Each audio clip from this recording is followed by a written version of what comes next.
Hello, welcome to Context. My name is Anastasia Lavrina, and now I am joined by a very distinguished guest, Mr. Anar Jahangirli, former Azerbaijani diplomat who also serves as an advisor at Karabakh University in Hankandi, Azerbaijan. And if I'm not mistaken, you also serve as chairman of the board of the grassroots community organization based in Canada. That's right. Welcome to Context. Thank you very much. Thank you for having me. Thank you very much. So in this edition, we are going to continue one of the most urgent and important topic for a global community, I would say, the recent agreement signed in Washington by President of Azerbaijan Ilham Aliyev, Prime Minister of Armenia Nikol Pashinyan, and President of the United States of America Donald Trump. The consequences, the opportunities, and the reaction of the global communities, there are still some people who have some skepticism about the future, for example, the members of the Armenian diaspora in some countries. And recently you published a very interesting and I would say significant article. It's titled "Getting Beyond Blame in the Armenia-Azerbaijan Peace Process," also published in the National Interest.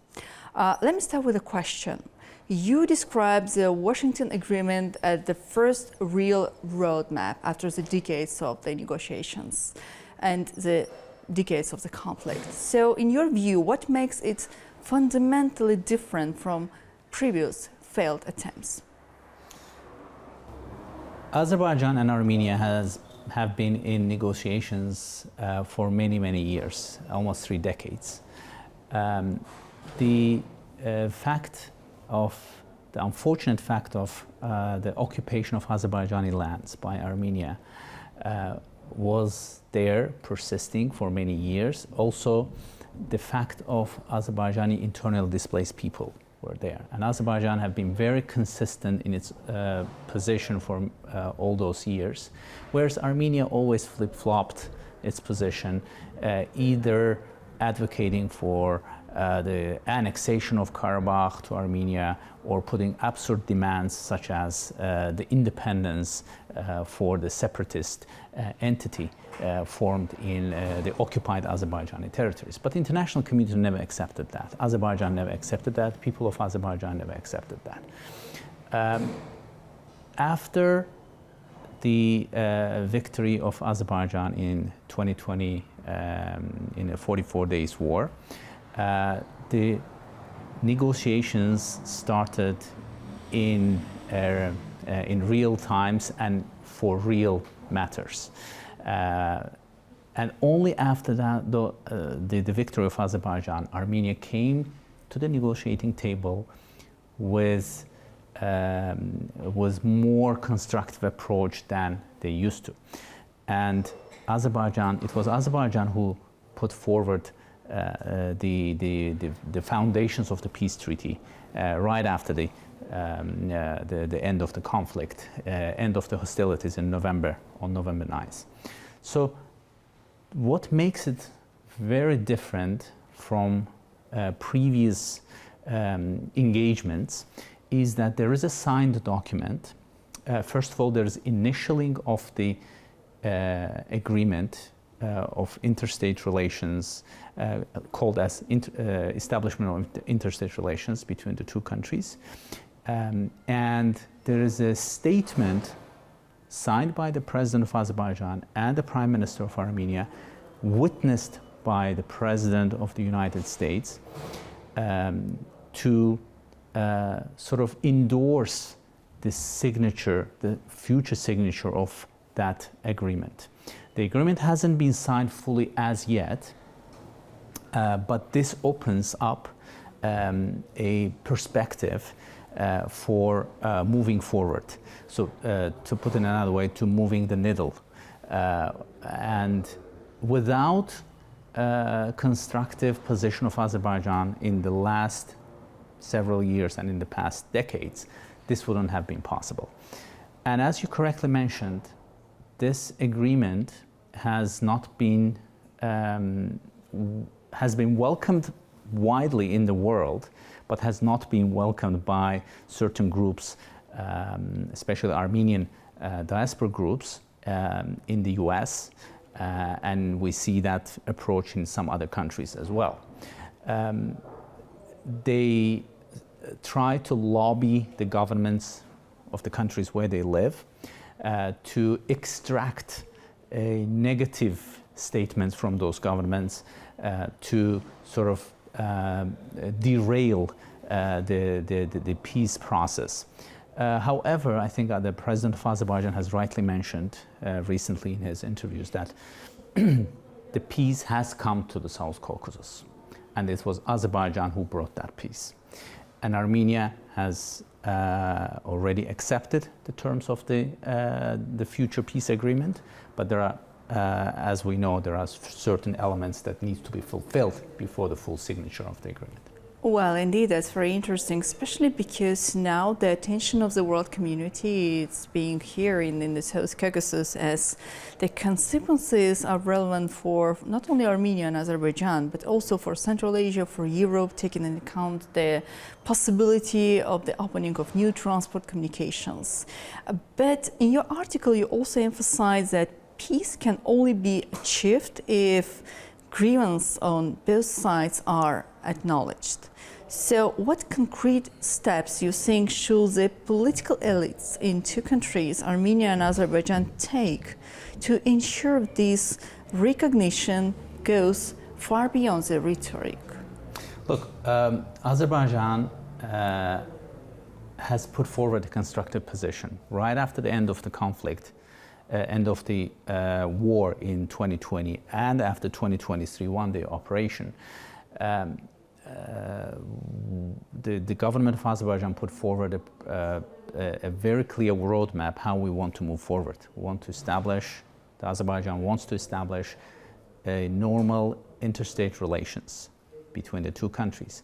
Azerbaijan has stated that it's interested in a partner, building a partnership in the South Caucasus between Georgia, Azerbaijan, and Armenia.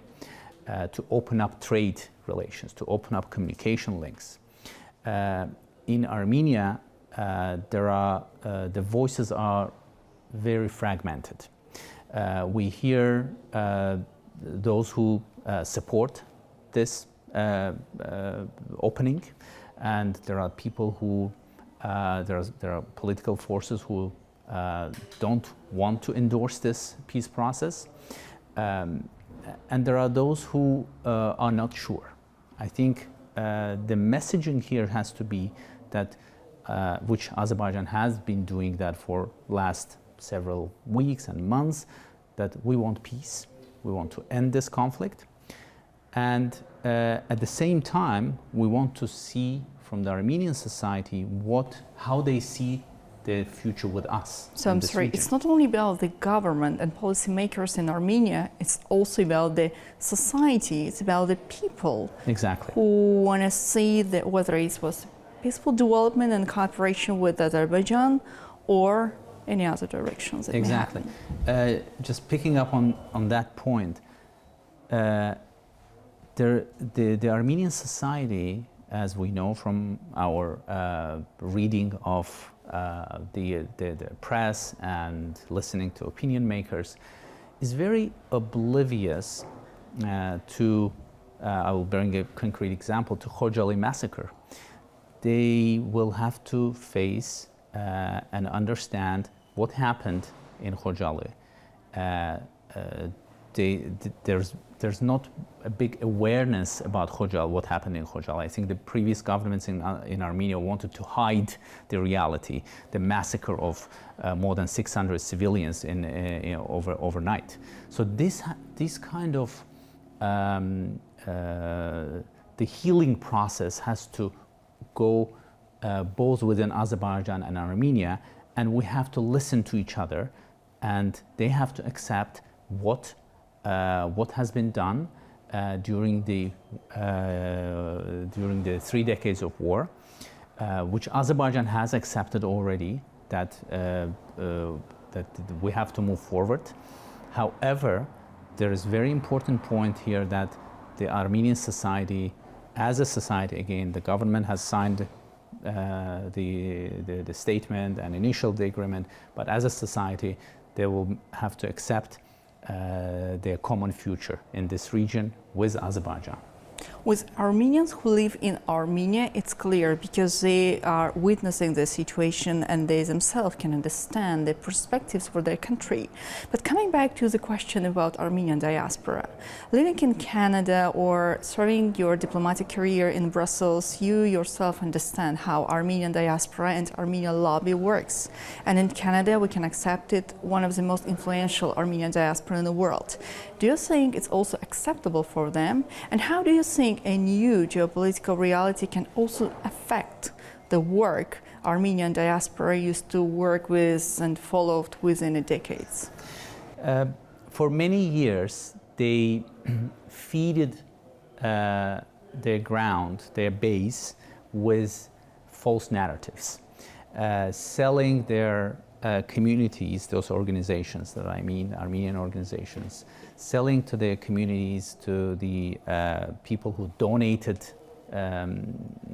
thousands and tens of thousands, maybe hundreds of thousands of dollars to their activities, that we're winning this, we will establish or we will reunite or unite Armenia with Karabakh, and building the mythological false narratives.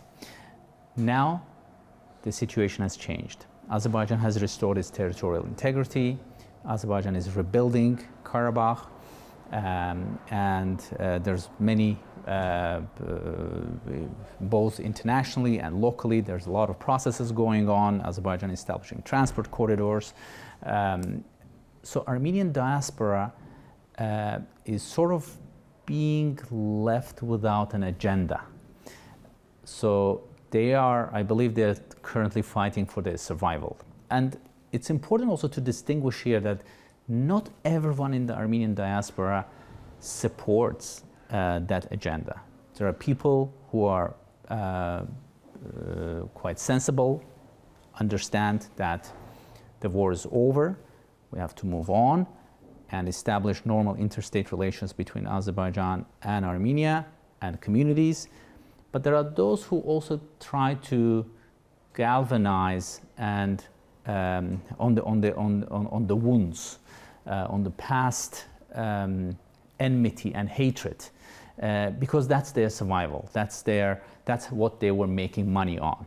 That's how they were extracting millions of dollars from their own communities to fund their salaries, their travels. This is over. And I see this as a kind of a last breath of those organizations trying to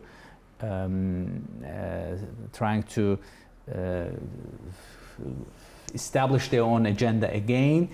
But I'm sure they will fail. It was quite a nice business for some of the members of Armenian diaspora, including those who are living in Brussels. We do remember the time when European diplomats and members of European Parliament had been invited to visit the Karabakh region of Azerbaijan, which was under the Armenian occupation, as a part of their pre-election campaign. So now it's also time to understand that there is a new reality happening in the region. And coming back to the statement and agreement signed in Washington, one of the key elements, it's a development of transport communication. The transport route which will connect Azerbaijan with Nakhchivan Autonomous Republic through the territory of modern Armenia.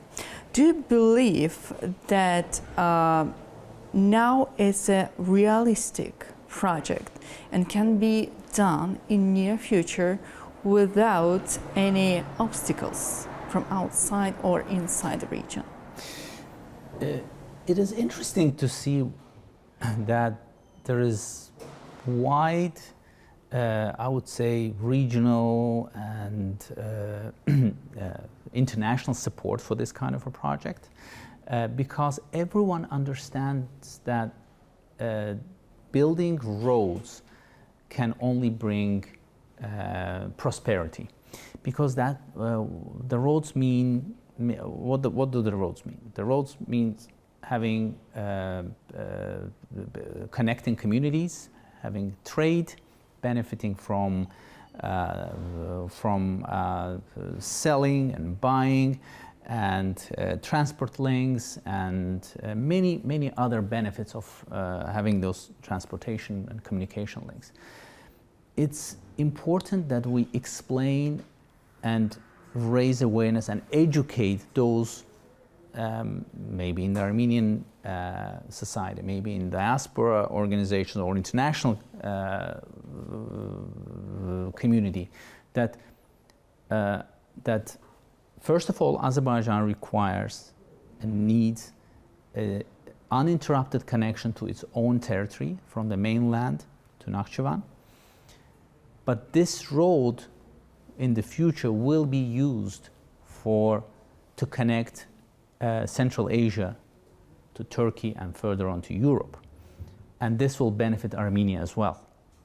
There will be more roads opening in the future through Armenian territory, through Azerbaijani territory. I believe the president of Azerbaijan and the government of Azerbaijan have been very clear that once we move forward with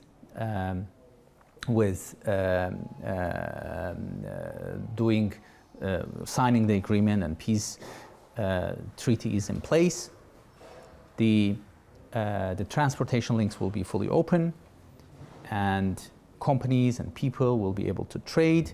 The international companies will come to the region, and they will be more prone to investing in the region, both in Azerbaijan and Armenia. And so that will also benefit Armenia. Exactly. Connecting it with Iran through the territory Absolutely. of Azerbaijan. Absolutely. So this is an important part of the equation that we need to talk more and explain that this will benefit everyone in the region. Trade always, imagine a situation where selling one's goods in the border region, it's easier to sell over the border than bringing it to the capital. So this has always been the case in the Soviet times. It will not be easy in the first years after the signing of peace agreement, but we will have to go that route. That in trans-border trade will be in place. Transport communication links will be open, and this will help to establish the prosperity and long-lasting peace in the region. Well, you're saying that it will not happen immediately, and of course there are many stages to be overcome by both governments and the peoples. But again, coming back to what's happened in Washington, how much time you think, and you can, let's say, predict, it may take for both sides to realize, to accept, to come up with concrete conclusions? And where do you think the peoples into government also can contribute to make this process smoother and faster? Azerbaijan has already started this process. I think there is already the railway link that's being completed that will that goes up to the border with Armenia in the south west of Azerbaijan. I think there is also another link that is coming from the Nakhchivan side that will end in the southeast of Nakhchivan. So there's a lot of work to be done now on the Armenian side. The international community here is also important. Their role is important, that they also promote this this transport link. I think having the American company potentially involved in this project will help to promote this project, and the tramp route for international peace and prosperity. It's not a name given to it by coincidence.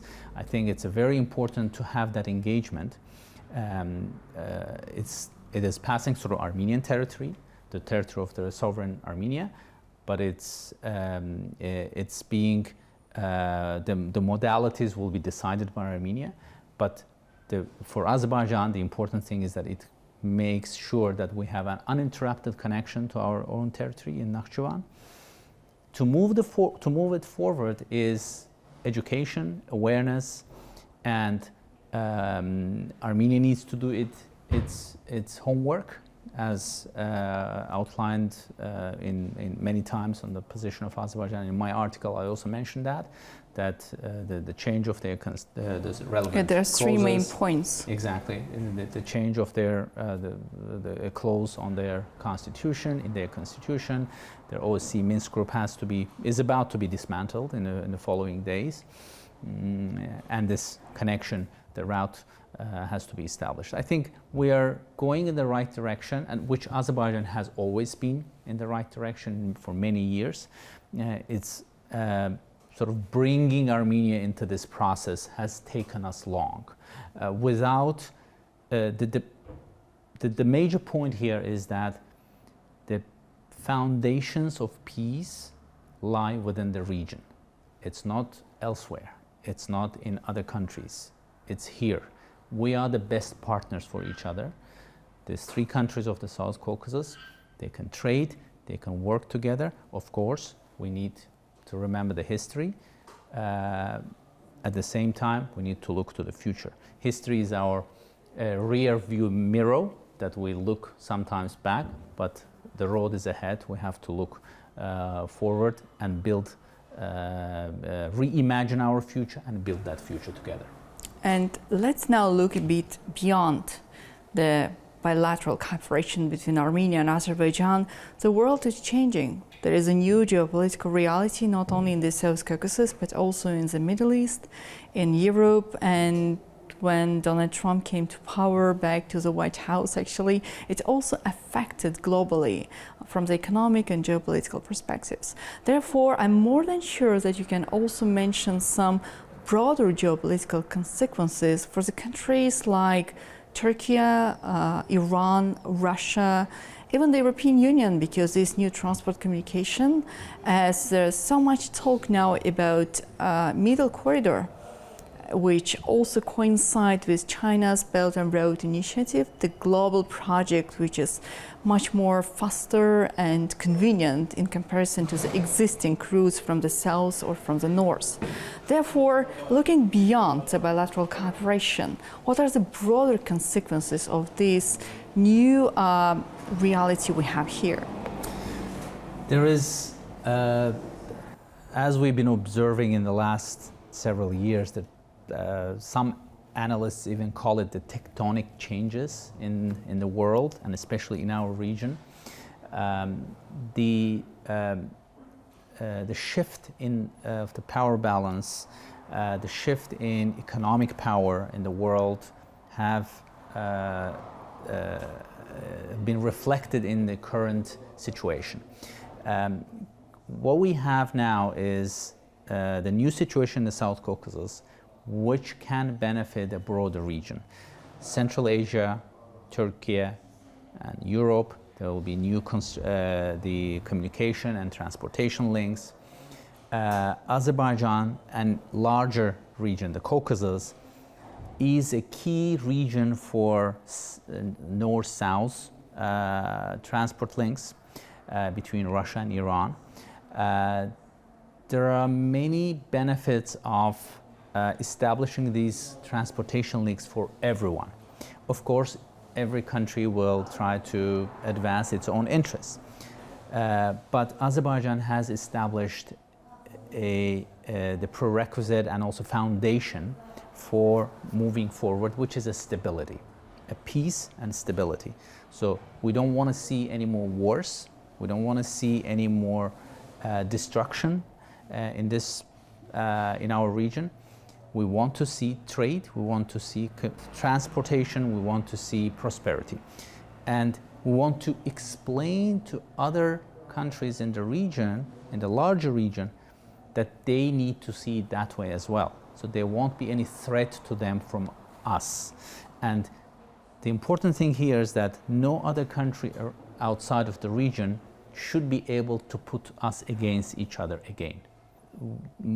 going forward, we can find a common ground between ourselves, between each other. But if any external forces are involved, they try to sort of stir up our relations. So we shouldn't allow that. We have, I think that again, the foundations for this exist for the larger region and internationally, the global community understand that this region is opening up for trade. European Union will be involved, can be involved here as well. I think Iran has to see it constructively in the future. Russia will see it constructively in the future, that trade links will benefit everyone. I think, again, Azerbaijan has brought about a fundamental change. I think the consequences of which we will see for many, many, many decades further. And this is something that we cannot evaluate right now, but in many years after, we'll see how important these developments have been in our region. Well, indeed, there are too many changes, and we have to follow the developments that we will definitely do. Mr. Jahangirli, thank you. Thank you so much for joining our Context today. Absolutely. Thank you very much. Thanks for having me. Thank you very much. And I would like to remind our viewers, today with us we had Mr. Anar Jahangirli, former Azerbaijani diplomat who also serves as an advisor at Karabakh University in Hankandi, Azerbaijan, and also chairman of the board of a grassroots community organization based in Canada. My name is Anastasia Lavrina. Do stay with A News and see you soon.